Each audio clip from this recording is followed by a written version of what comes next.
Live television पर BJP के एक नेता ने कांग्रेस के सांसद और देश में विपक्ष के नेता राहुल गांधी को सीने में गोली मारने की खुली धमकी दे दी है।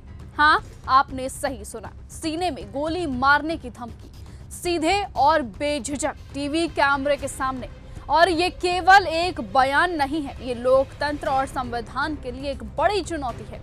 ये धमकी केसी वेणुगोपाल द्वारा सोशल मीडिया पर शेयर किए गए वीडियो से सामने आई है। वीडियो में बीजेपी प्रवक्ता पिंटू महादेव खुलेआम ये कहते हैं कि राहुल गांधी को सीने में गोली मारनी चाहिए। इस बयान को केवल राजनीतिक बयान नहीं माना जा सकता, ये सीधे तौर पर एक डेथ थ्रेट है और ये एक सांसद और विपक्ष के नेता के लिए जानलेवा खतरे का प्रतीक है। केसी वेणुगोपाल ने इस पूरे मामले को लेकर गृह मंत्री अमित शाह को चिट्ठी भी लिख दी है।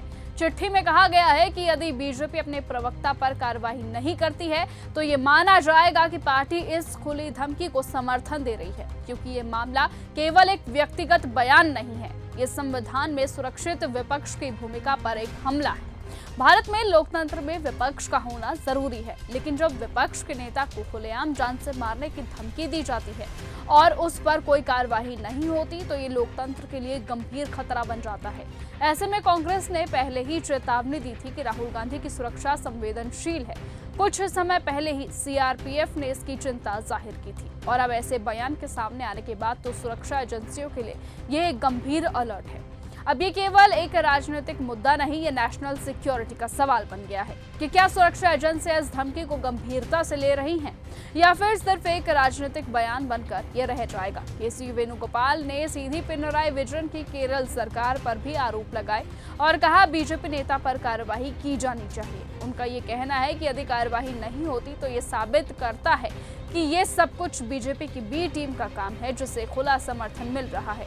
और इस बीच गृह मंत्री अमित शाह पर दबाव बढ़ता जा रहा है कि वो इस मामले में हस्तक्षेप करें और स्पष्ट कार्यवाही दिखाएं, क्योंकि ये मामला सिर्फ आज का नहीं है, इसका इतिहास भी संवेदनशील है। इंदिरा गांधी और राजीव गांधी की निर्मम हत्याओं की याद आज भी इस देश के दिलों में बसती है। ऐसे में राहुल गांधी को खुलेआम गोली मारने की धमकी देना न केवल असंवैधानिक है, बल्कि राजनीतिक हिंसा की एक खतरनाक दिशा में कदम है। अब ये केवल एक बयान नहीं, ये एक चेतावनी है। लोकतंत्र में राजनीतिक विरोध होना स्वाभाविक है, लेकिन हिंसा और हत्या की धमकी लोकतंत्र को कमजोर करती है। अब इस मामले में बीजेपी की मौन सहमति और कोई कार्रवाई न होना लोकतंत्र के लिए गंभीर सवाल है। अब सवाल ये है कि क्या अमित शाह इस मामले को गंभीरता से लेंगे और बीजेपी को इस धमकी से खुद को अलग करने के लिए मजबूर करेंगे, या फिर ये एक और राजनीतिक बयान बनकर रह जाएगा। बहरहाल जो भी होगा देखना दिलचस्प होगा, लेकिन तब तक के लिए आप बने रहिए और ऐसे ही देखते रहिए न्यूज़ गंगा। नमस्कार। अगर आपको ये हमारा वीडियो पसंद आया हो तो इसे लाइक और शेयर करना बिल्कुल ना भूलें। साथ ही हमारे चैनल न्यूज़ गंगा को सब्सक्राइब और फॉलो जरूर करें, ताकि देश और दुनिया की हर बड़ी खबर आप तक सबसे पहले पहुंचे।